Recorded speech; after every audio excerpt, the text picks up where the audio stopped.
Assalamualaikum warahmatullahi wabarakatuh. Balik lagi di channel GP Media bersama kakak Hizky, yang kali ini kakak akan membahas tentang soal UTBK 2022 pengetahuan dan pemahaman umum.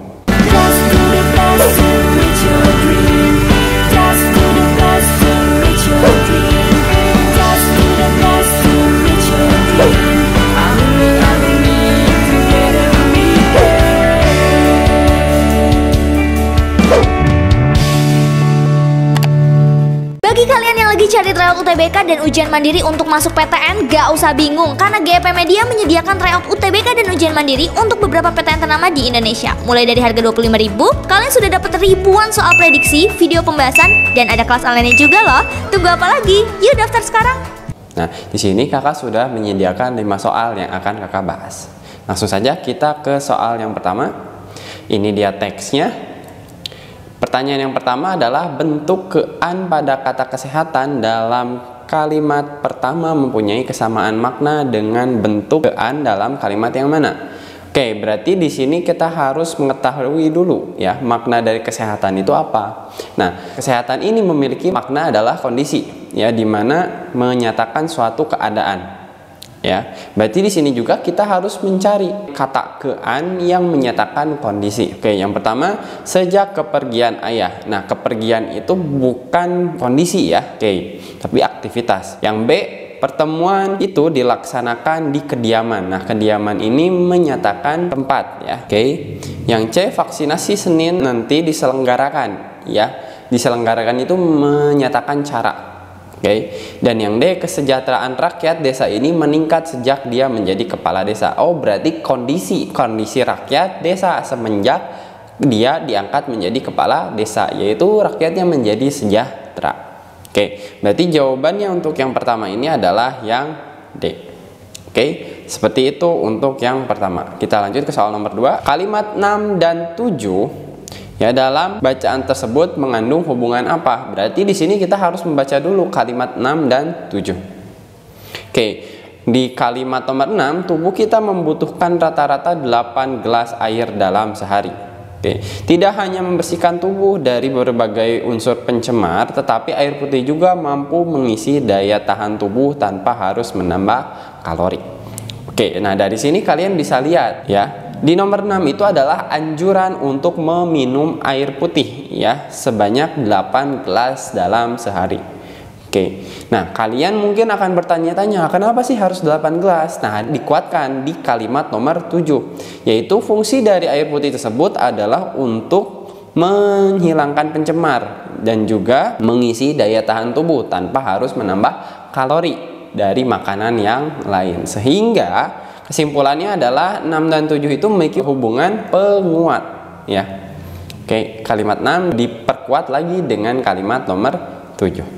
Itu dia soal untuk yang nomor 2. Kita lanjut ke soal nomor 3. Ungkapan yang tepat untuk menyimpulkan situasi bacaan tersebut adalah apa? Oke, berarti di sini kalian diminta situasi seperti apa sih yang diungkapkan dari bacaan tersebut. Berarti kalian harus membaca teks itu secara keseluruhan. Oke, nah ini dia teksnya. Di sini menjelaskan bahwa air putih itu sangat bermanfaat. Ya, kalau air putih itu sangat bermanfaat bagi manusia, oh berarti air putih itu sangat sehat, segar, baik, higienis atau penting. Nah, yang lebih tepat itu adalah yang E, karena di situ disebutkan manfaatnya, ya, serta fungsi dari air putih tersebut bagi tubuh manusia. Sehingga jawaban untuk soal nomor 3 ini adalah yang E. Oke, itu dia jawabannya. Kita langsung ke soal nomor 4. Ini dia teksnya. Pertanyaannya adalah berdasarkan paragraf pertama, pernyataan yang tidak sesuai dengan isi paragraf 1 adalah apa? Oke, berarti di sini kita harus mencocokkan dari pernyataan yang ada dalam pilihan jawaban itu dengan teks yang ada dalam bacaan. Oke, berarti di sini mintanya yang tidak sesuai ya.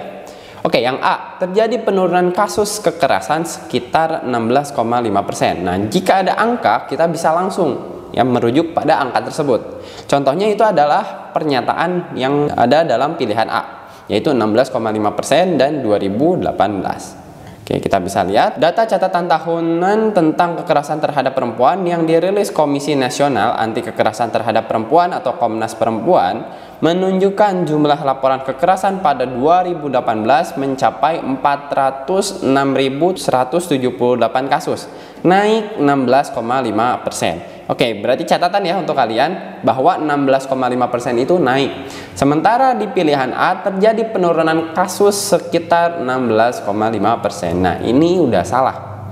Ya, harusnya bukan penurunan, ya, tapi kenaikan. Berarti ini sudah tidak sesuai. Berarti jawabannya A. Oke, gimana dengan yang B?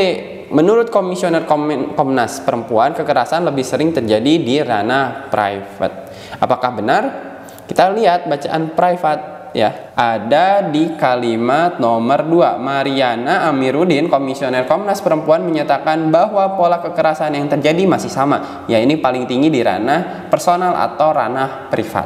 Nah, itu udah benar. Yang C, kekerasan dalam rumah tangga atau KDRT dan kekerasan dalam hubungan pacaran terjadi kasus sebanyak 71%. Oke, kita lihat itu ada di kalimat yang terakhir. Kakak singkat saja. Yang mencakup hubungan dalam keluarga atau KDRT dan hubungan pribadi seperti pacaran memiliki risiko yang besar dengan jumlah kasus sebesar 71% atau 9.637 kasus. Nah, ini juga sudah betul. Ya, D, kekerasan dalam ranah privat merupakan hal yang tabu ya untuk diungkapkan ke publik atau politik. Ya, berarti kita lihat publik dan politik. Ini ada di kalimat nomor 2 masih ya. Ada di bacaan ini. Ranah yang paling dianggap tabu untuk diungkap di ruang publik atau politik dari 13.568 laporan yang dianalisis oleh Komnas Perempuan, kekerasan dalam ranah privat. Oke, berarti ini juga betul. Yang E, terdapat 300.926 kasus yang terjadi pada tahun 2017. Oke, kita lihat 2017 yang ini berjumlah 300.092.610 kasus. Oh, ternyata sudah betul. Oke, berarti pilihan yang tepat adalah yang A, yang tidak sesuai dengan paragraf pertama. Oke, kita lanjut ke soal nomor 5. Berdasarkan paragraf 2, jika di suatu negara tidak terjadi kasus kekerasan seksual dalam ranah privat seperti insest, perkosaan, pencabulan, persetubuhan, eksploitasi seksual, dan perkosaan dalam perkawinan, manakah di bawah ini simpulan yang paling mungkin benar? Yang A, negara akan aman. Nah, ini sangat bias ya, atau sangat luas variabelnya negara akan aman itu. Karena yang tidak membuat suatu negara tidak aman itu bukan hanya kekerasan pada perempuan, tapi variabel lain. Jadi kita tidak bisa menyimpulkan yang A, salah ya, terlalu umum. Yang B, perempuan tidak ada yang mencoba melakukan bunuh diri. Nah, ini kalau kalian baca dalam teks yang tadi ya, percobaan bunuh diri ini dilakukan akibat dari perundungan yang terjadi di internet. Oke, sehingga bukan. Yang C, tidak adanya laporan kasus kekerasan terhadap perempuan. Nah, ini yang paling mungkin betul.